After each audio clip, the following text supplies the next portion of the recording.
Bonjour et bienvenue dans un nouveau podcast. Aujourd'hui, dans ce podcast du mois de février, nous allons partir sur la Ligue des Champions, les matchs allés. Nous allons parler des jeunes joueurs avec un focus sur Kylian Mbappé et Erling Haaland avant de terminer avec l'Europa League. Aujourd'hui, l'équipe est au complet. Salut les gars. Bien joué, Adieu. Florent. Salut. Alors on va commencer tout de suite avec un grand match de Ligue des Champions. On va parler en premier de Leipzig-Liverpool, 2-0 pour les Reds, sur des buts de Salah et de Sadio Mané. Le retour à Anfield aura lieu le 10 mars. Liverpool est en difficulté en championnat, alors que Leipzig est un candidat au titre en Bundesliga. Avez-vous été surpris par la prestation des Reds ? Moi, je trouve un peu que ça, par rapport à leur niveau de forme à l'heure actuelle, où ils ont quand même pas mal de défaites d'affilée, ça peut quand même leur faire du bien cette petite victoire. Surtout avant un match retour qui sera à domicile, ils seront quand même près d'une petite avance. Moi personnellement ça me surprend pas trop parce que étant donné qu'en championnat ils sont largués maintenant, ça m'étonnerait pas qu'ils se concentrent un peu plus sur la Champions League et qu'ils essayent d'aller la chercher encore. Ouais, je suis assez d'accord avec Clément. Et puis, faut pas oublier que Liverpool, c'est aussi un club de cup. En règle générale, quand ils jouent pour des cups, ils se transcendent toujours plus. Là, le championnat, il est un peu perdu d'avance avec Manchester City qui est injouable. Donc, ouais, comme Clément l'a dit, je pense qu'ils concentrent tout sur la Champions League et on en voit la différence. Bon, à mon avis, il rejoint ceux de Clément et Aurélien. Puis c'est une équipe qui sait déjà jouer à Champions League, ils l'ont déjà gagné récemment auparavant, donc ça m'étonnerait pas qu'ils mettent un peu plus dedans en Champions League cette année. Les chances de Leipzig au retour, elles sont complètement hypothéquées. Ah non, pas du tout, pas du tout. Leipzig, ça reste redoutable. Euh, Puis c'est que 2-0. Voilà, Leipzig, ils peuvent en coller 3 sur des contres. Ça joue bien, ils ont un super entraîneur. Non, non, non, non. C'est pas hypothéqué, mais disons que c'est possible parce qu'il n'y a pas de public. S'il y avait du public à Anfield, j'aurais peut-être dit que ça aurait été un peu compliqué. Mais dans ce contexte-là, on voit que le Real a gagné un pauvre 1-0 contre l'Atalanta. Donc pourquoi Leipzig n'arriverait pas à retourner une situation? D'autres clubs l'ont déjà fait. Non, c'est faisable pour Leipzig. C'est compliqué, mais c'est faisable. Surtout que la défense de Liverpool est quand même un peu décimée. Ah ouais. On n'en parle pas beaucoup, mais c'est vrai que défensivement, Liverpool, c'est pas forcément leur meilleure saison. On va parler de la surprise maintenant. C'est Porto qui a battu la Juventus 2-1. La Juve déçoit encore. Bon, c'est loin d'être fait pour les Portugais, mais face à des Italiens qu'on trouve vraiment en difficulté, enfin, pour vous, est-ce que Porto peut le faire ? Ils ont quand même gagné à l'aller, donc ils partent quand même avec une certaine avance. Et puis la Juve, c'est plus la Juve, c'est pas la grande Juve de ces dernières années. Et puis pourtant en compétition, en Ligue des Champions, généralement c'est assez solide. On l'a vu en phase de poule et on le voit aussi ces dernières années quand même. Ouais, je rejoins même avec toi. La Juve, c'est plus que c'était. Je suis personnellement pas spécialement surpris du score. Après, la Juve, sur un match, ça peut tout faire basculer. Donc, méfiance. Mais là, au match retour, moi, je verrais quand même assez bien Porto qualifié, hein. Porto, ils peuvent aussi un peu fermer. S'ils n'ont pas un grand Cristiano Ronaldo, la Juve, ça reste quand même assez faible avec un jeu très défensif. Pas vraiment d'idée de jeu. Ouais, pour moi, Porto, là, a toutes les cartes en main pour se qualifier. On l'a pas mentionné, mais il suffit juste d'une victoire 1-0 et la Juve est qualifiée. Aussi. Ouais, c'est ça, et puis bon, on sait que Ronaldo il aime bien la Champions League aussi, donc je pense que ce sera vraiment le joueur clé du match. Donc si Ronaldo est en forme, la Juve a de bonnes chances de passer, mais ça va être un match intéressant je pense. En effet, c'est vrai, mais après je pense que on l'a vu surtout sur le 2-1, c'est possible, parce que le 2-1 il tombe un peu de nulle part le dernier but, le but de la Juve. Parce ils avaient été inoffensifs, donc c'est vrai qu'ils peuvent marquer à tout moment. Ça aurait presque pu faire 2-2 hein, s'il y avait eu ce penalty sifflé à la 93e. Mais oui, effectivement, ils ont eu de la chance sur le 2-1 et va falloir mieux jouer au retour. Toi, Raph, qui suis beaucoup le championnat portugais, ça t'a surpris ou tu y croyais pour Porto ? Pas du tout, la Juve qui, comme je l'ai dit, n'est pas la grande Juve, et puis Porto qui généralement en en compétition européenne est présente généralement. Même s'ils sont largués en championnat, peut-être qu'ils misent aussi un petit peu plus sur la Coupe d'Europe. Donc 10 points de retard sur Sporting. Autre match, c'est le Bayern qui s'est déplacé à Rome. Bon, le Bayern a été clairement trop fort pour la Lazio. Les Bavarois ont battu les Italiens à Rome 4-1. Il n'y a pas vraiment eu match. En même temps, la Lazio s'est un petit peu tiré une balle dans le pied en faisant beaucoup d'erreurs défensives. Pour vous, est-ce que la Lazio a une infime chance de faire quelque chose à l'Allianz Arena? Non, pour moi pas. On sait à quel point le Bayern est fort et puis vu du match aller, je vois pas la Lazio faire l'impossible. C'est pas comme par exemple Lazio Juventus où on se dirait il y a peut-être moyen que la Juve renverse la situation. Pour moi, c'est terminé pour la Lazio et puis on verra. À mon avis, le match retour sera uniquement une formalité. Ouais, je suis assez d'accord avec Timothée. Ouais, je suis totalement d'accord avec Timothée. Ouais, je suis totalement d'accord. Surtout surtout c'est que le Bayern est capable d'exploiter la moindre petite faille, la moindre petite occasion. On a vu surtout, j'ai l'impression, la Lazio c'est un petit peu eu peur par moment. Enfin, on a vu des passes en retrait et ils se sont mis en danger un peu tout seuls. Et c'est pour ça qu'ils prennent déjà le 1-0. Ça vient d'une erreur. C'était un petit peu compliqué. Non, puis quand bien même le Bayern qui ferait un non-match sur 90 minutes, je vois mal la Lazio leur en coller 4. Quoi. Donc, ils ont une bonne défense, le Bayern. Il faudrait vraiment que... Non, moi c'est cuit. Hein. Un match qui a été pas forcément très passionnant, mais c'est Chelsea qui a fait un bon coup en Roumanie contre l'Atlético Madrid. Victoire de Chelsea 1-0 grâce à un but absolument sublime d'Olivier Giroud. Bon, on a eu un Atlético Madrid qui a attendu Chelsea et c'est seulement après le but vraiment que les Espagnols se sont réveillés et ont commencé à attaquer. Bon, tu l'avais dit Raph tout à l'heure du podcast numéro 2 et je voulais le relever, l'Atlético préfère être outsider que favori et encore une fois ça s'est vu contre Chelsea. Comment pour vous les deux équipes devront jouer le match retour pour espérer se qualifier? Est-ce que vous avez...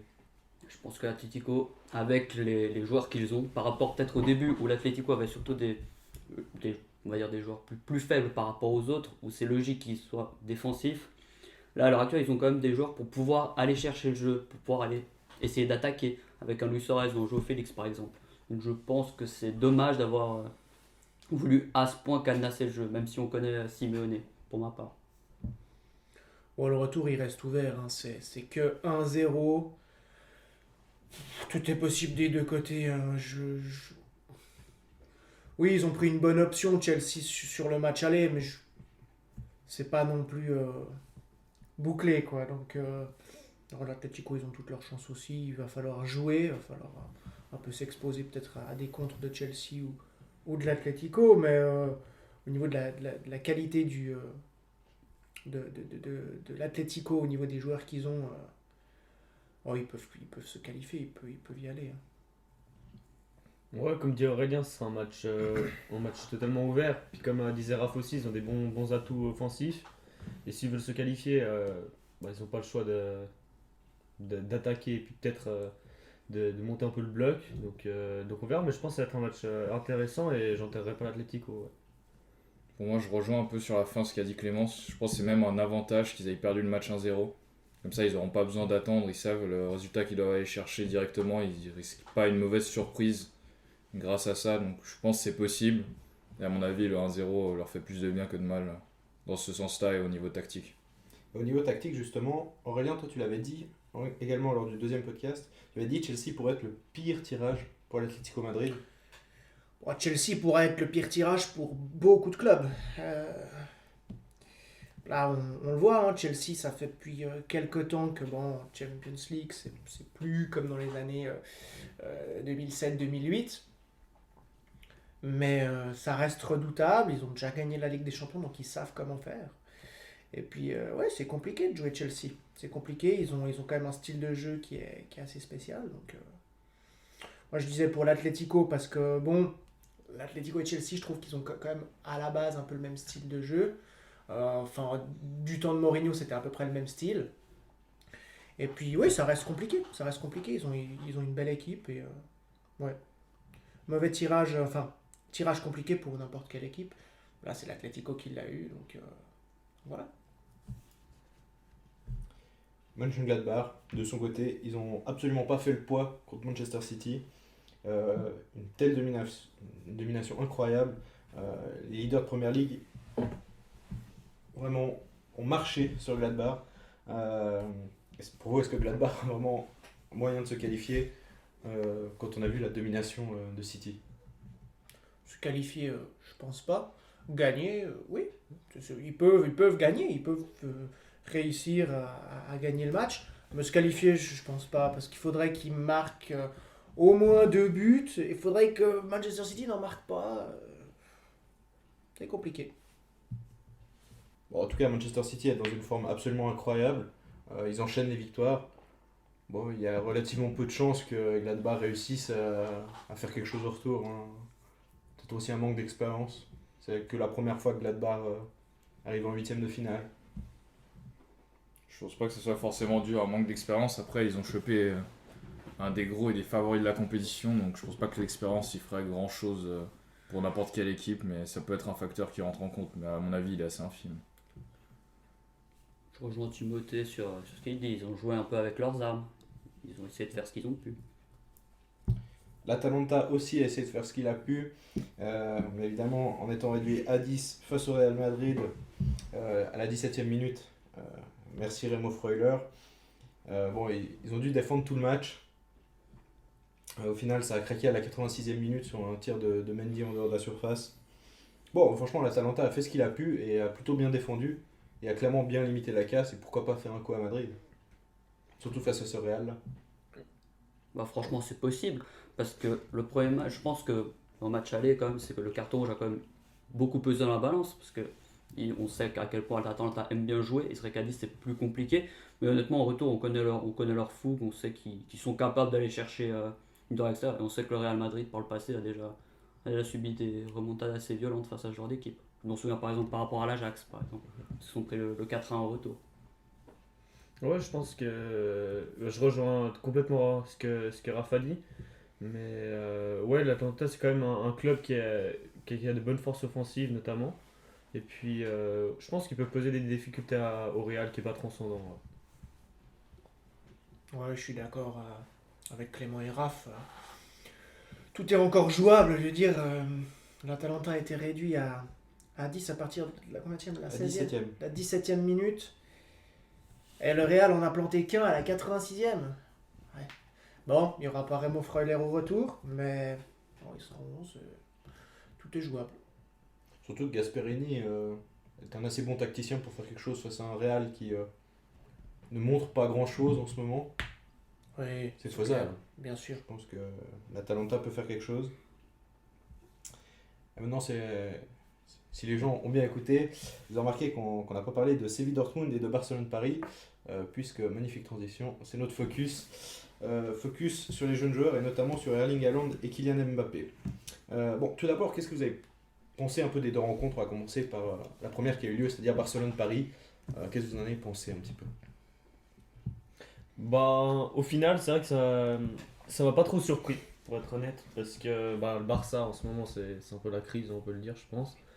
Et puis voilà, Paris, on sait qu'ils accordent pas mal d'importance à la Champions League, puis qu'ils ont toujours envie de se surpasser. Donc voilà, c'est pas si surprenant que ça pour moi.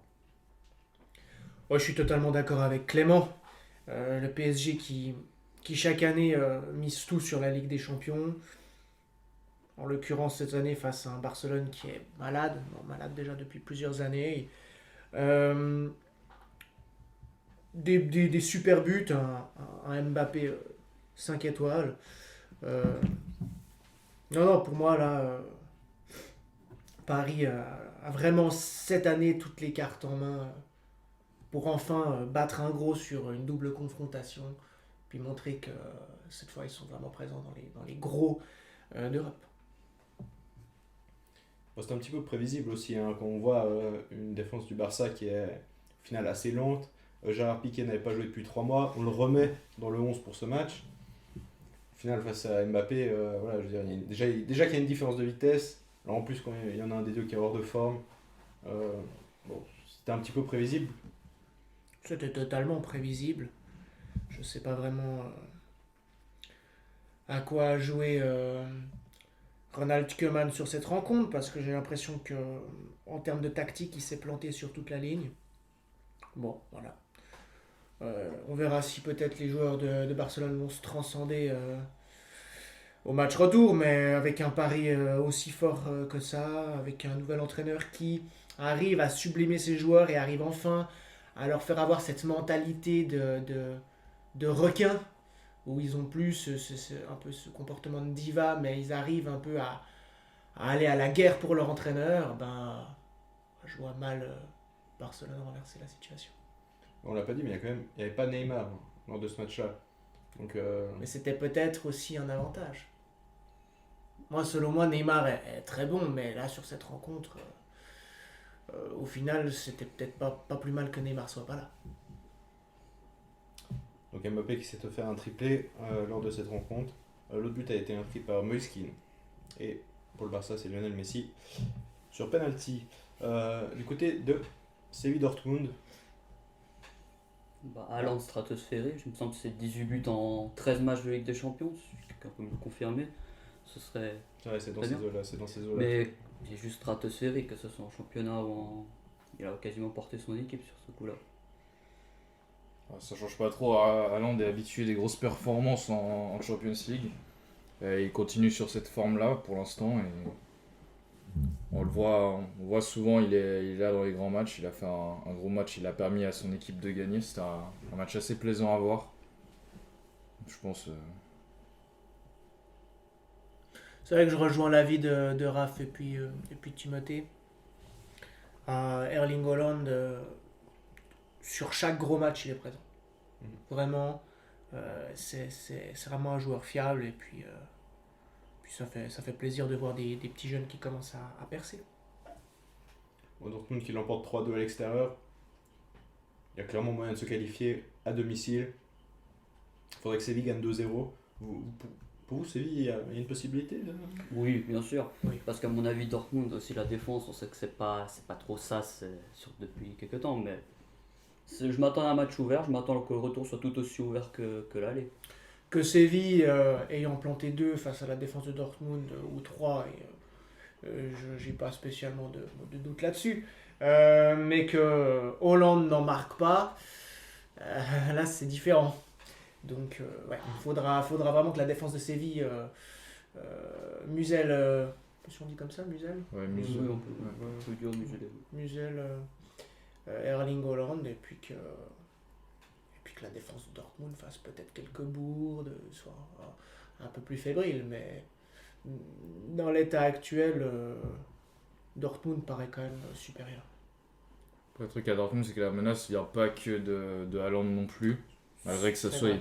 le gros, la tête d'affiche de l'attaque de Dortmund, ça peut venir d'un peu partout. T'as un Reus, t'as un Sancho qui a aussi fait un bon match. Donc au niveau offensif, on sait à quel point c'est bon Dortmund. Après, c'est vraiment la défense qui peut pêcher, mais Haaland est souvent le facteur X dans les matchs de Dortmund. S'il arrive à en planter 2-3, souvent ça passe. Donc il faudra faire attention à ça, mais à mon avis, ça restera plus ou moins sur la même recette. En tout cas, ce qui est sûr, c'est que les deux joueurs ont été vraiment incroyables. On va parler un petit peu plus en profondeur de ces deux joueurs. Deux joueurs qu'on voit déjà se disputer chaque année le Ballon d'Or, un petit peu à l'instar de Ronaldo et Messi actuellement. Voilà. Comment vous imaginez la suite pour eux? Et s'ils veulent se partager le Ballon d'Or, il faudra déjà qu'ils commencent par gagner la Ligue des Champions. Là, bon, les deux gros sont encore présents. Ronaldo, faut pas l'enterrer. Il y a Lewandowski qui est aussi là. Benzema qui chaque année fait des grosses saisons. Donc, ils sont pas, les jeunes commencent à percer, mais les anciens sont encore bien présents. Donc,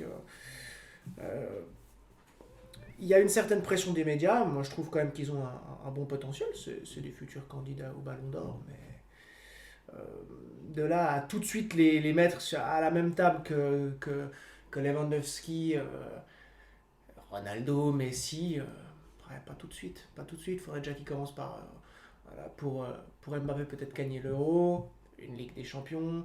Pour Hollande, déjà, s'il reste à Dortmund, qui gagne peut-être la Bundesliga. On va un peu trop vite avec ces jeunes. J'ai l'impression qu'on n'allait pas aussi vite avec Ronaldo quand il est arrivé à Manchester. Et ça, c'est un très bon point. Parce qu'aujourd'hui, les jeunes joueurs prennent de plus en plus de place dans les effectifs. Bon, ça a plusieurs raisons, notamment économiquement, clairement, on va pas se le cacher. On a aussi l'exemple de Joao Félix à l'Atlético Madrid, qui aujourd'hui est un petit peu la tête d'affiche de cet Atlético. Bon, les jeunes prennent de plus en plus d'importance finalement. Est-ce que pour vous c'est une bonne chose pour des jeunes joueurs d'être autant en, En sous exposition. en exposition? Merci. Là. Moi je dirais que ça dépend. Alors, qu'il y ait des joueurs comme ça, avec bourré de talent, son exposition, bah, c'est un peu logique au final. Mais si je peux aller un petit peu plus loin dans la chose, c'est vrai que je trouve que dans le foot maintenant, aujourd'hui on a fait beaucoup trop pour des joueurs beaucoup trop jeunes, suivant quoi.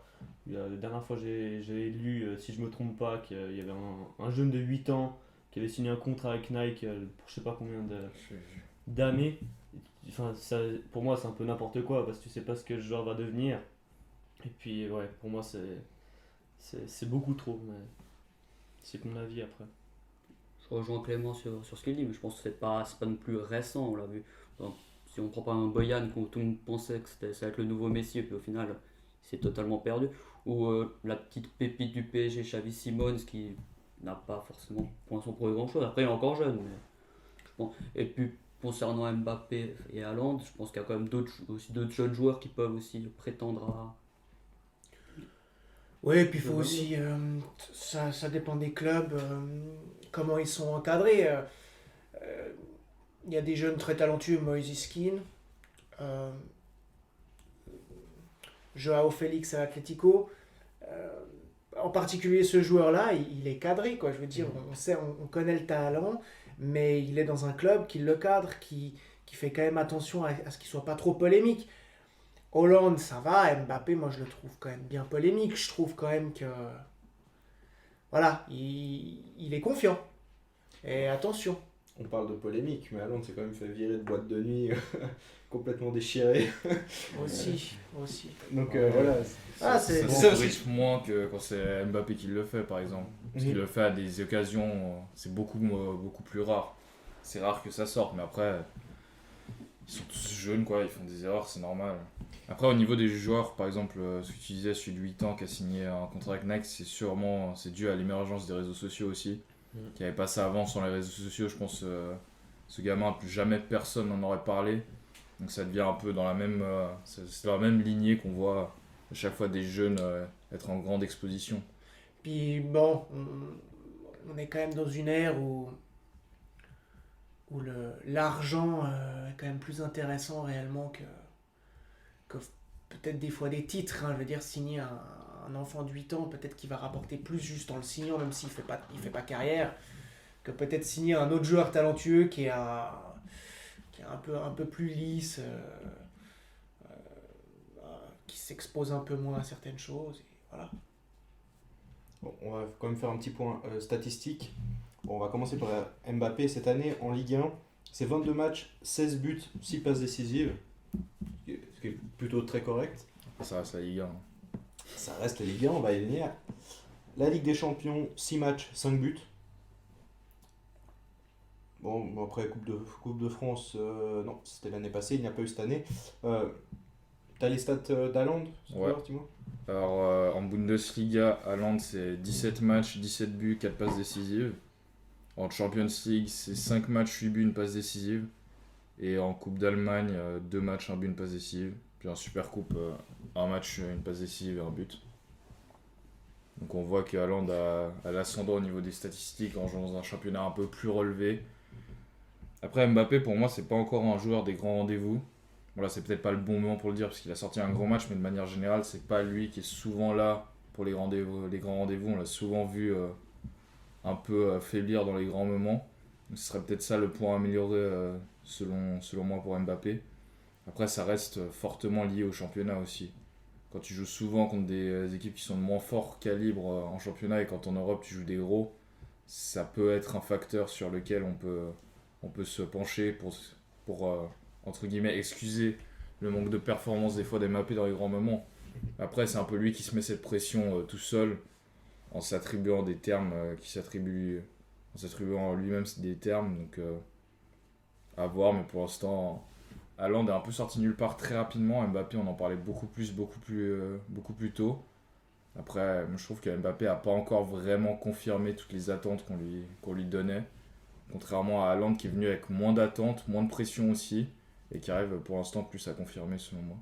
Bon, est-ce que pour toi, le Barça, c'était un grand moment? Parce que tu parlais d'un grand match, au final, le Barça, actuellement, il est vraiment en décrépitude. Est-ce que là, pour vous, c'était un grand match et vraiment, il vous a rassuré? Il faudra le voir sur plusieurs matchs, sur plusieurs gros matchs de Ligue des Champions. Là, on parle quand même d'un Barcelone qui est malade. Mbappé qui plante un triplé face à une grosse défense en forme, Piqué en forme, Puyol à l'époque, ou même voilà, Umtiti en forme. Là, peut-être on peut discuter. Là, on parle quand même d'un Barça qui n'est pas au top. Donc, oui, ça reste le Barça. Bon, voilà, faudrait qu'il le fasse à chaque match. Faudrait qu'il plante au moins un goal ou des doublés à chaque match. Ouais. Et tu as dit quelque chose de vraiment intéressant, c'est par rapport à la pression, justement. Et voilà, est-ce qu'on en fait pas trop au niveau pression aussi? Il y a la pression des supporters, des marques, des clubs, des médias, même financièrement. Quand on gagne un contrat énorme, tout de suite, ça met une grosse pression, surtout à 17-18 ans. Après, tout dépend de l'encadrement du joueur, hein, de comment le joueur est encadré et comment il se voit. J'ai l'impression qu'Mbappé, c'est quand même quelqu'un qui aime bien se vanter de ses qualités et ça lui ajoute une pression supplémentaire qui n'est pas forcément nécessaire. Qu'après, maintenant, faut un peu assumer, mais je pense que la pression, ouais, c'est clair que la pression est énorme. Mais quand on prend le cas Haaland et Mbappé, j'ai l'impression que Mbappé se met quand même beaucoup plus de pression lui-même, en plus de la pression qu'il a déjà extérieurement. Il ne faut pas oublier que Mbappé, sur ses 4-5 dernières saisons, nous a quand même habitués à certaines stats. Hein. Peut-être que là, il commence gentiment aussi un peu à rentrer dans le rang. L'année passée, l'année d'avant, il plantait peut-être un peu plus de goals en Ligue 1. Là, il en plante peut-être un peu moins. Il rentre un peu dans le rang, mais ça reste quand même des super stats pour un jeune joueur. Bon, voilà, la Ligue 1, c'est un peu plus faible. Ça, c'est encore à discuter. Voilà. Vous avez une préférence parmi ces deux joueurs à pouvoir jouer? Ou peut-être à l'avenir, vous êtes plus confiant sur un des deux joueurs? C'est compliqué à dire, je trouve. Bon, déjà, je trouve que c'est difficile déjà de comparer parce que c'est pas des joueurs qui ont le même style de jeu, forcément. Et puis ouais, ça dépend aussi de l'état de forme d'un joueur. Après, comme ça, je dirais peut-être plus Haaland en ce moment parce qu'Haaland, il est hyper constant. C'est peut-être le problème d'Mbappé au final en ce moment. Mais ouais, c'est compliqué de comparer. C'est vrai que c'est difficile. Après, on compare en club, il faut aussi regarder avec les équipes nationales. Peut-être que ce serait peut-être plus plaisant, en tout cas pour ma part, de voir Mbappé. Parce qu'Mbappé, voilà, en équipe de France, ça joue. Voilà, Hollande, même si l'équipe de Norvège a l'air quand même redoutable avec Ødegaard, Haaland, Elyounousi. Ouais, il y a des jeunes qui sont en train d'arriver, mais bon, si tout à coup il y a un Euro, une Coupe du Monde, regarder l'équipe de France avec Mbappé, c'est peut-être un peu plus sexy que Haaland avec la Norvège. Après, moi, au niveau des deux joueurs, pour moi, ce que j'aime bien avec Haaland, c'est qu'il est plus. Enfin, il peut jouer aussi bien en attaque qu'en défense. Quand on voit les contres, la vitesse à laquelle il peut revenir. Donc Mbappé, je trouve que c'est encore un joueur qui est assez unidimensionnel. Donc à ce niveau-là, moi, je donne quand même un avantage à Haaland sur ce point-là. Puis pour moi, Haaland, entre les deux, on voit clairement qu'il a l'air, en tout cas, moi c'est l'image que j'ai, qu'il a l'air beaucoup plus travailleur. Donc je pense que ça va l'amener plus loin que pour Mbappé. C'est vrai qu'Mbappé, je trouve qu'il ne s'applique pas dans le repli défensif. Hollande, il y va, il est partout, il se donne à fond. Physiquement, c'est un autre gabarit. Ouais. Voilà, peut-être qu'avec Pochettino, Mbappé va un peu plus travailler le repli défensif. Moi, j'avais quand même le souvenir de voir un Cavani travailleur qui était quand même un sacré modèle pour Mbappé. Bon, voilà. C'est vrai qu'à Hollande, en termes de travail, il me fait presque un peu penser à Cristiano Ronaldo. Hein. Il est toujours présent, il est partout, il rush jamais. Si tout à coup l'entraîneur le sort pour une X raison, il va pas se plaindre, il va pas. Ouais, c'est un autre caractère aussi. C'est ça, c'est un joueur hyper complet, je pense. C'est ça qui fait sa force aussi en ce moment. Et puis on voit, il prend aussi souvent Ronaldo comme modèle, et puis c'est pas une coïncidence, on le voit, ça se ressent vraiment dans son jeu. Donc moi je donnerais l'avantage à Haaland. Puis on voit quand il joue, il pèse quand même sur les défenses. Quand on le voit au pressing, on voit que ça pèse et il va vraiment à fond dans tout ce qu'il fait, quoi. Et puis bon, c'est ce qui donne l'avantage, l'ascendant pour l'instant. Les jeunes portugais aussi, c'est ce qui se vend beaucoup actuellement. On a vu avec Silva qui est parti de Porto à Wolverhampton pour 40 millions, ou Trincao de Braga à Barcelone, du João Félix de Benfica à l'Atlético. Qu'est-ce que t'en penses, toi? Je pense que c'est des jeux en devenir qui ont un fort potentiel. Après, je pense quand même que pour ma part, pour la plupart, c'est assez tôt. Trincao, pour aller au Barça, je pense quand même qu'il a joué 6 mois, 1 an et 6 mois, mais la première année, il n'a pas beaucoup joué. On le vend déjà comme le successeur en milieu de terrain. Pareil pour Fabio Silva, il a joué même pas 6 mois à Porto, je crois, avant d'aller à Wolverhampton.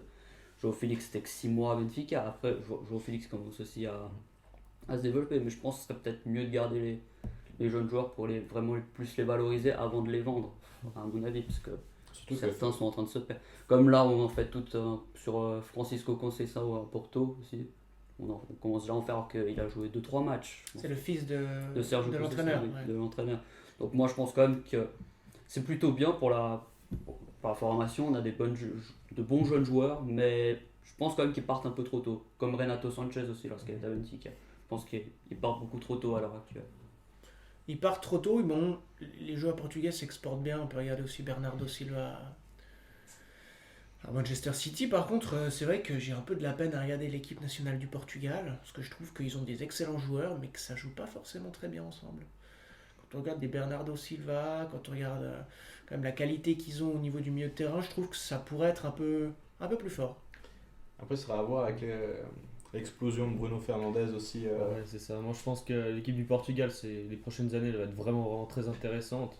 Et puis, limite, peut-être plus encore quand Ronaldo sera peut-être plus là, parce que je trouve que quand le Portugal joue sans Ronaldo et avec Ronaldo, c'est complètement différent. T'as une solidarité, j'ai l'impression. C'est comme la finale contre la France de l'Euro. C'est vrai que c'est un groupe. Alors, moi, le premier, je les ai un peu enterrés quand il est sorti sur blessure. Au final, la force mentale a fait le reste, quoi. On les avait déjà enterrés après les poules, hein, quand on a vu Ouais. 3 matchs nuls contre 3 équipes vraiment moyennes. Tout le monde enterrait le Portugal. Bon, au final, ils sont un peu arrivés là, on sait pas trop comment, mais ils l'ont réussi. Non, honnêtement, on a des très bons joueurs. Je trouve d'ailleurs qu'on joue, contrairement à ce que je dis, je pense que collectivement on joue bien. Je pense surtout qu'avant on misait tout sur un joueur, parce que c'est vrai que c'est comme quand t'as un grand joueur qui parle un peu par tout le monde, tu veux le valoriser au maximum. Mais voilà, je pense que quand il n'est pas là, on voit qu'il y a un beau jeu, C'est vrai que Ronaldo, il a tendance à ralentir un peu le jeu. Et il se fait vieillissant, puis il a toujours envie de marquer son goal à chaque fois. Alors c'est vrai que des fois ça bloque un peu le Portugal. Après moi je compare un petit peu des fois avec le Portugal de 2004-2006, où il y avait quand même des Deco, Rui Costa, Figo, Cristiano Ronaldo. Enfin il y avait quand même une sacrée équipe. Moi je vois quand même que là les joueurs qu'il y a, ils jouent tous dans des bons clubs, des gros clubs. Et puis que voilà, en équipe nationale, c'est pas aussi juste qu'à l'époque. Donc, mais bon, à voir, ils sont tous très jeunes. Peut-être que quand Cristiano Ronaldo sera plus là dans 2-3 ans, peut-être que ça va exploser. À suivre. Bon, on va arrêter de parler de l'équipe nationale du Portugal. On en reparlera à l'Euro, au mois de juin. Là, on pourra en parler en profondeur. Bon, il faut parler un petit peu de l'Europa League quand même. Les 16e de finale se sont terminés. On va commencer par citer un petit peu les qualifiés. Bon, Tottenham, Ajax, Grenade, Shakhtar Donetsk, Glasgow Rangers, Arsenal, Molde, Villarreal, Slavia Prague, Milan AC, Dynamo Kiev, Manchester United, Rome, Young Boys, Dynamo Zagreb et Olympiakos. Passe donc à la trappe Wolfsberger, Lille, Naples, Tel Aviv, Antwerp, Benfica, Hoffenheim, le Red Bull Salzbourg, Leicester, l'Étoile Rouge Belgrade, le FC Bruges, la Real Sociedad, Braga, le Bayer Leverkusen, Krasnodar et le PSV Eindhoven. Bon, il y a quand même eu des surprises. Hein. Et même, je dirais, des déceptions avec les sorties de Leicester, Hoffenheim, Leverkusen, PSV Eindhoven, Naples, Lille, même Benfica. C'est quand même des gros clubs qui sortent d'un coup, quoi.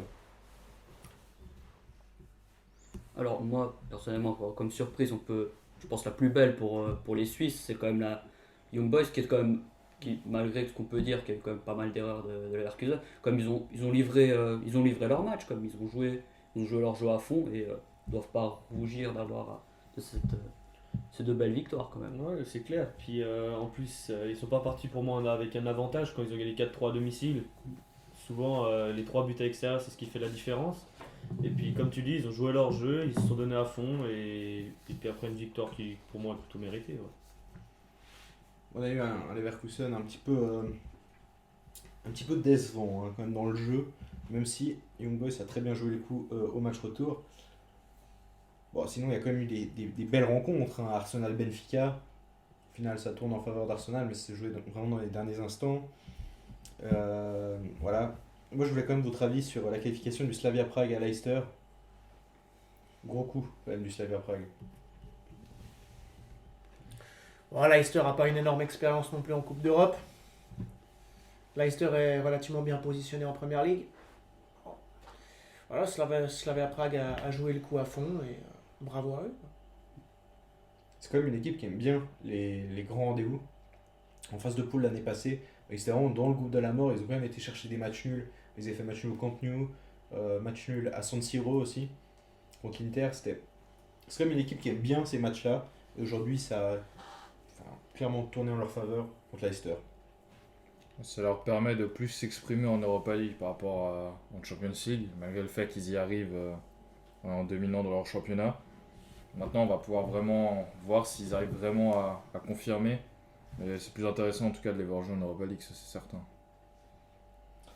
Petit mot quand même sur les Glasgow Rangers de Steven Gerrard, parce que peu de gens en parlent, mais ils sont invaincus en championnat, avec quelque chose comme 26 points d'avance, sauf erreur. Et là, ils éliminent le Royal Antwerp, donc qualification pour les huitièmes de finale. C'est bien ce que fait Steven Gerrard en Écosse. Surtout invaincus en Europa League, faut aussi le préciser, parce qu'il me semble qu'ils n'ont pas eu de défaite jusque-là. Ils ont gagné les 2 matchs face à Antwerp, et dans les poules, à part les 2 nuls contre Benfica, ils ont tout gagné. Et c'est vrai que c'est plus une belle équipe à avoir joué, ils plantent beaucoup de buts. Et puis je trouve que c'est une très belle équipe, franchement, une équipe à suivre. C'est vrai qu'il a bien construit son équipe, Steven Gerrard. Ça joue bien. Et là, quand même, en coller 9 sur les 2 matchs à Antwerp, c'était bien. Et Ajax-Lille, bon, les clubs français qui déçoivent encore. Qualification de l'Ajax, élimination de Lille, donc. Voilà, pour vous, vous avez été surpris par la prestation de Lille ou, Moi, je suis surpris par la qualification de l'Ajax, parce que Lille, ils sont quand même premiers de Ligue 1, et puis ça joue bien, ils ont un super entraîneur. Mais c'est vrai qu'on a vu quand même que Lille, à chaque fois qu'il y a des Coupes d'Europe, ils font pchit. Hein. Là, ils avaient joué en Champions League, ils avaient gagné aucun point, alors que ça jouait bien, hein. Ils perdaient les matchs, mais ils se procuraient des occasions, des poteaux, des lattes. Bon, là, ils ont fait un bon-match. Et tant pis pour eux, mais c'est vrai que c'est quand même dommage parce qu'ils ont une belle équipe, ils ont des bons jeunes, ça joue bien. Il y a un joli plan de jeu en tout cas mis en place par. Je sais plus comment il s'appelle cet entraîneur à Lille. Galtier. Voilà. Par Galtier, mais bon. Voilà, c'est quand même l'Ajax en face. L'Ajax est un peu plus faible que les autres années, mais ça reste l'Ajax. quand même Naples aussi, qui continue de décevoir cette année. Élimination contre Grenade. Bon. C'est dans la lignée de leur saison. Ça me surprend pas plus que ça. C'est Ouais. déjà en Serie A, c'est pas folichon là. C'est tout de suite un peu même logique par rapport à leur saison décevante. C'est pas foufou, puis les clubs espagnols en règle générale en Coupe d'Europe, ça joue bien, hein, même en avant-dernier de Liga, des fois c'est quand même compliqué à jouer. Hein. Grenade, on n'en entend pas spécialement parler, mais Grenade c'est pas facile pour n'importe quel club. Hein. On regarde d'autres équipes. Bon, moi je peux par exemple prendre l'exemple c'est un mauvais exemple, mais la Real Sociedad, bon, ils jouent Manchester United, mais la Real Sociedad qui tombe sur un autre club, c'est pas facile non plus. Justement, parfaite transition. On va lancer Clément là-dessus. Vas-y, Manchester United, t'en penses quoi cette année? Bah, c'est encore une fois une équipe qui, pour moi, fait partie des plus gros concurrents de l'Europa League.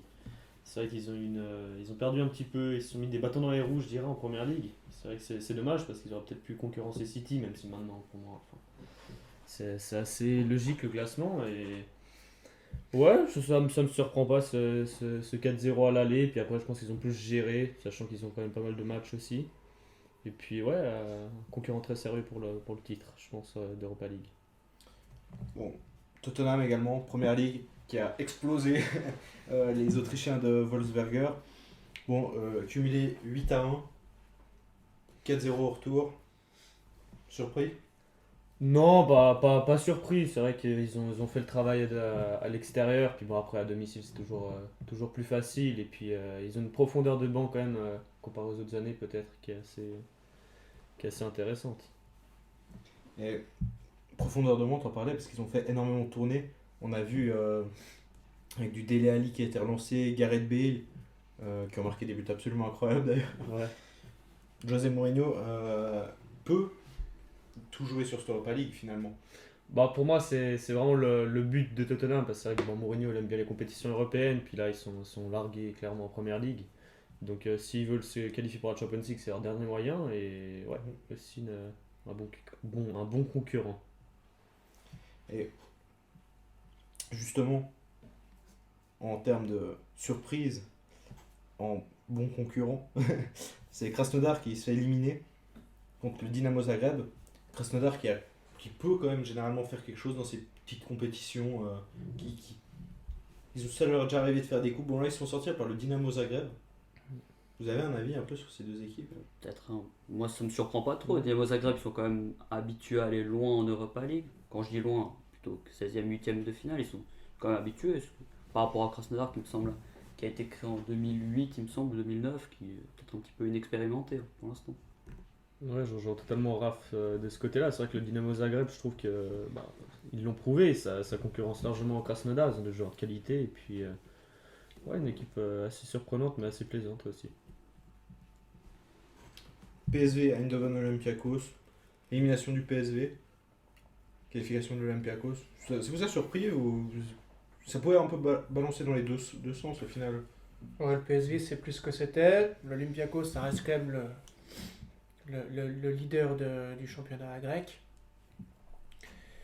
C'était indécis, mais ça me surprend pas. Pareil, Rome-Braga, qualification de Rome. Pas vraiment de surprise finalement.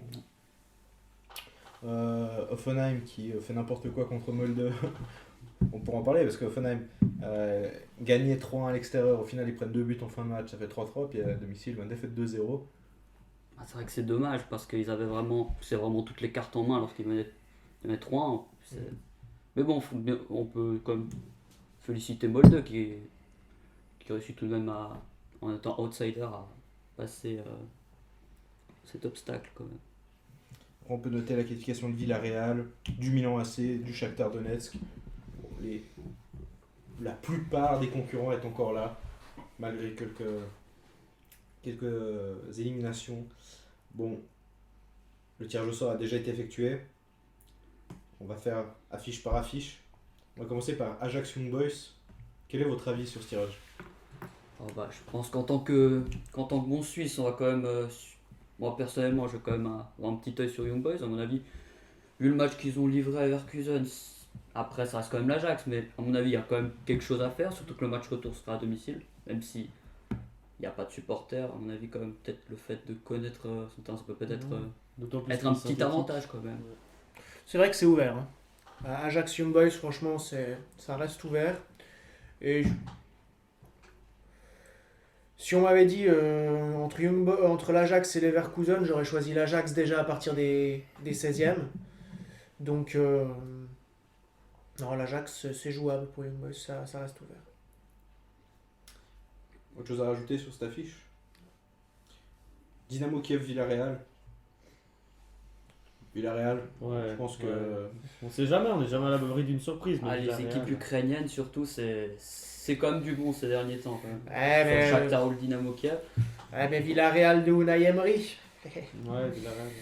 Donc peut-être plus, moi je mettrais plus une petite piécette sur Villarreal, mais c'est vrai que Dynamo Kiev ça reste aussi compliqué. Rome Shakhtar. Oh, je serais presque plus à me positionner sur le Shakhtar, hein. Tant leur réservoir de joueurs brésiliens est bon. C'est vrai que ça joue bien. Ouais. Donc voilà, Roma c'est pas non plus foufou en championnat italien. Ça reste aussi ouvert. Pour l'instant, les 3 premières affiches, elles sont belles. Hein. Elles sont belles. Il n'y a pas de gros déséquilibre, je trouve. Non, Ouais. c'est très équilibré en effet. Donc tout est possible selon moi, ça va être intéressant à suivre. Olympiakos Arsenal. Belle affiche aussi. C'est une belle Olympiakos. affiche. Et il me semble que l'an dernier, ou c'était il y a 2 ans, que c'était l'Olympiakos qui avait éliminé Arsenal. Peut-être un petit air de revanche peut-être pour Arsenal. Après Arsenal c'est pas non plus fou. Et on l'a vu contre Benfica, c'était plutôt un duel on va dire d'équipe malade on va dire. Ouais, Si je peux le dire. C'était un duel un peu tactique. Il n'y avait pas vraiment de spectacle. C'était... Dynamo Zagreb Tottenham. Bon, Tottenham est largement favori. Après, Tottenham doit passer. Ouais, ils sont largement favoris. Étant donné de la Pour moi, distance y a en pas de- championnat, je pense qu'ils vont tout miser là-dessus. Ouais. Manchester United Milan AC, qui est la grosse affiche.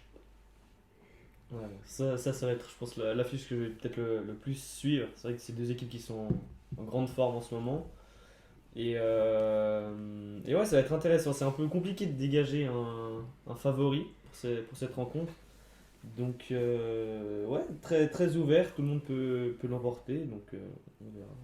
Moi, une affiche qui me plaît beaucoup, c'est quand même ce Slavia Prague Glasgow Rangers. Est-ce que peut-être avantage aux Glasgow Rangers qui sont invaincus depuis Avec je si ne je sais devais- combien de matchs. avec si je devais mettre une pièce, je mettrais sur les Rangers qui sont invaincus je crois cette année du coup, que ce soit en championnat ou en Ligue Europa. Et quand même, qui est surtout une belle équipe. Ils ont perdu en Cup, Ah ouais. Ah bon. en quart 3-2. C'était le 16 décembre. Une défaite sur une année, c'est pas ce qui va changer le pronostic pour moi, mais Mais bon, attention aux matchs de trop. Hein. Là, ils font gagner, ou ils font des matchs nuls, ils sont quasiment invaincus. Attention peut-être aux matchs de trop. Le Slavia Prague, ils sont galvanisés. Ils ont éliminé Leicester au tour d'avant. Donc. Dernière affiche, Grenade Molde. Molde qui a quand même éliminé Offenheim. Est-ce qu'il y a moyen qu'ils refassent le coup contre Grenade? Face à une équipe espagnole comme Grenade, je vois mal le coup parce que. Pour moi, il y a moyen, mais ça va être compliqué. Ouais. Simplement. Ça reste possible, ils peuvent encore surfer sur cet élan de positivité, ce sera à voir, mais pour moi c'est possible. On n'est pas à l'abri d'une surprise. oh, tout est possible. Après, je mettrais quand même une petite pièce sur Grenade, mais tout est possible. En tout cas, quoi qu'il en est, je trouve quand même que cette Europa League, sur ces 3-4 dernières années, je trouve qu'elle s'étoffe un peu. Avant, on avait quand même l'habitude d'avoir des Séville. C'est non, mais en termes de victoire finale, mais je veux dire, quand on regardait les affiches à partir des 8e, il y avait quand même des clubs qui étaient un peu moins sexy. Puis là, on voit quand même que depuis quelques années, les gros, ils arrivent un peu mieux à se positionner dessus. Puis je trouve quand même que cette Europa League, elle donne de plus en plus envie à être regardée parce que maintenant, il commence à y avoir des gros clubs qui commencent à être dedans, qui commencent à se battre pour l'avoir. Ouais, puis je pense peut-être de plus en plus, parce que si je me trompe pas, à partir de l'année prochaine, il y a la nouvelle compétition européenne, non? Oui. La 3e, je sais pas comment ça s'appelle, mais du coup. La Conference League. La Conference League, donc bon, il Qui, y aura moins de petits clubs comme ça, je pense. La, Ça con- serait utile. la Conference League, elle donne le droit de participer à l'Europa League ou à la Champions League en cas de victoire. Il me semble Europa League, que- je il me pense. semble que le League. vainqueur Europa va League. en phase de groupe de l'Europa League. Bah, après, peut-être qu'une équipe suisse aura l'occasion de l'emporter, peut-être. Ouais, bah peut-être, mais bon, ça reste. Peut-être Ouais, Servette. ça va. Peut-être. Ça va être intéressant pour les plus petits championnats à mon avis. C'est Ouais. ça. C'est clairement la compétition qui a été créée pour un peu essayer d'un petit peu de valoriser les petits. Mm. Et peut-être Après, on aussi pour un peu sera pas- encore plus augmenter le niveau en Europa League, étant donné qu'il n'y aura plus les Monter le tout niveau. petits. Ouais. On sera pas à l'abri d'une surprise après, on sait pas encore, mais c'est pas très sexy sur le papier, mais ça peut être intéressant. Bon, les gars, il est temps de terminer avec peut-être le truc le plus dur, les pronostics. Vos pronos en Ligue des Champions. Et en Europa League, Ligue des Champions. Leipzig-Liverpool. Donc Liverpool-Leipzig. Un prono Liverpool avec une victoire de 0, ça. Après, on est jamais à l'abri d'une surprise. Mais Moi, je dis, si je dois pronostiquer, je dirais Liverpool. En qualification, je dis 1-1. Clair, net, précis. 4-0, ok. Juventus-Porto. Moi, je sens bien Porto faire le coup quand même. Porto. Et aller chercher la qualification au retour. Ok, Porto. Ouais, 2-1 Juventus, mais décision finale en Au pénal. prolongation ou au pénal. Ok. Ouais, ça va être un match intéressant, c'est ouvert, mais je sais pas, je dirais peut-être la Juventus. Juventus. Ouais, la Juve aussi, je sens un gros match de Ronaldo. Ouais. Ok. Bon, Bayern-Lazio. Oh, c'était compliqué. Hein. Difficile à dire. Hein. Je dirais le Bayern, peut-être. Ah, Bayern, mais- Ouais, Bayern, bien sûr. Bon. Ah, Chelsea-Atlético Madrid. Stamford Bridge. Chelsea. Ah, je dirais bien l'Atlético. Je dirais bien un petit 2-0 Atlético. Très C'est compliqué. quand même C'est Chelsea, moi. très compliqué à Paris. Moi, je dirais quand même C'est Chelsea, bien. mais sur un match nul, je dirais. Ok, c'est intéressant, c'est serré. Bon, Manchester City, Mönchengladbach. City, sans doute. Ouais, là. City, City. Ok, bon. Real Atalanta. Là, c'est intéressant. Je pense que l'Atalanta peut faire un coup. Je sais pas pourquoi, moi je sens l'Atalanta. Ouais, moi je suis comme toi. Si l'arbitre il gâche pas tout à la 16e minute. Ouais. Oui, l'Atalanta, oui. Je les vois bien, je vois pas. Ouais, je sais pas trop, mais je vais dire le Real. Ouais, moi le Real également.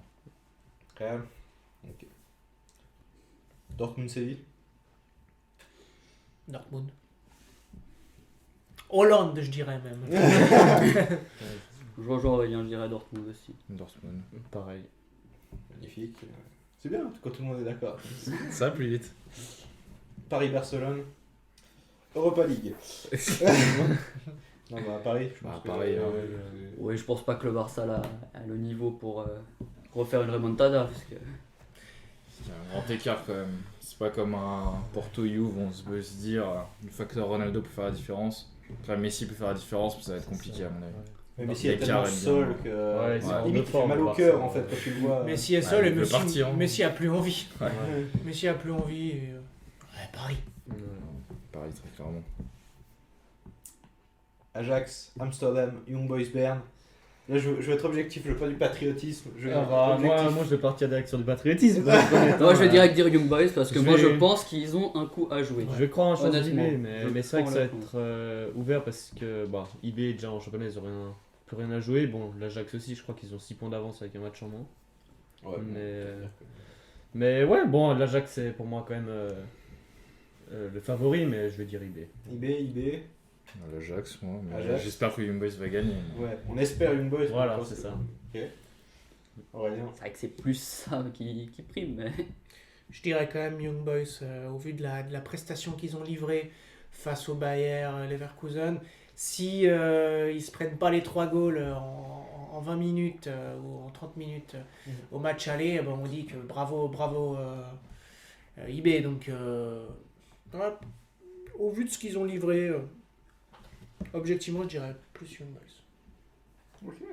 Ok. Dynamo Kiev, Villarreal. Villarreal. Villarreal. C'était clair. Rome, Shakhtar. Shakhtar. Shakhtar. Shakhtar aussi. Hein. Rome. Ça va être très intéressant à suivre comme affiche. Olympiakos, Arsenal. Je partirais sur l'Olympiakos. Je pense qu'ils ont les moyens d'aller. Plus Mathieu Valbuena que Ils ont, La que Lacazette. Aubameyang. Non, mais c'est juste qu'Arsenal, c'est une équipe Ouais. en crise. Non, non, mais Comme j'ai dit avant, lorsqu'ils ont émis F4, surtout que c'est que c'était 2 équipes en crise. Celle qui est tellement en crise avait gagné, c'est tout. Maintenant, face à un Olympiakos, je pense Olympiakos. Olympiakos pour toi. Joker. Ok. Je vais dire Arsenal. Pour moi, Arsenal également. On reste sur le Joker, t'as pas de... Ah ouais. Joker. J'arrive pas à dessiner une équipe qui passerait. Bon, Zagreb Tottenham. Tottenham. Tottenham. Tottenham. Là c'est intéressant. Manchester United, Milan, AC. Je dirais Manchester Zlatan ou United. Rashford? Manchester United, je dirais, parce que pour moi, ils sont plus réguliers. Puis même le Milan, sur ses derniers matchs, ça commence un petit peu Ça s'essouffle. ça commence un petit peu à perdre en qualité, je trouve. United. Je dirais United. Je dirais United aussi. Manu également. Très bien. Slavia Prague, Glasgow Rangers. Je parierais sur les Rangers. Rangers, Glasgow. Glasgow. Glasgow Rangers, ouais. Slavia Prague. Mhm. Ouais. Il aime le risque. Ouais. Ils peuvent le faire. Hein.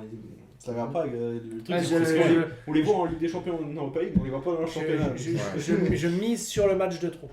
Ouais. Ouais. Je mise sur le non-match et la défaite 4-0. Ok. Compliqué au retour. Grenade Molde. Est-ce qu'on prend tous des risques et on part du côté de Molde Allez, Allez, l'instant, Molde, Mo- Allez, Molde. il y De a base, j'allais dire Molde, donc je reste Molde dessus. champion d'Europe. Molde. Bon, je dirais Grenade quand même. Voilà. Molde pour la surprise. Oh, pourquoi Ouais, pas. Molde pour la surprise. Surprise tous les tours et puis il gagne. C'est un Magnifique. quiproquo. Hein. Quelque chose à rajouter, les gars? Non, Pas je pense spécialement. qu'on a à peu près tout dit. On a fait le tour. Magnifique. Merci d'être venus, les gars. Merci à toi. Et Merci Merci à à toi. toi de nous inviter à chaque fois. C'est le concept. Merci pour le café. Et on se retrouve le mois prochain, mois de mars. Nouveau podcast, premier Grand Prix. On va voir ce qu'on peut faire. Parfait. Voilà. Avec plaisir. Ah.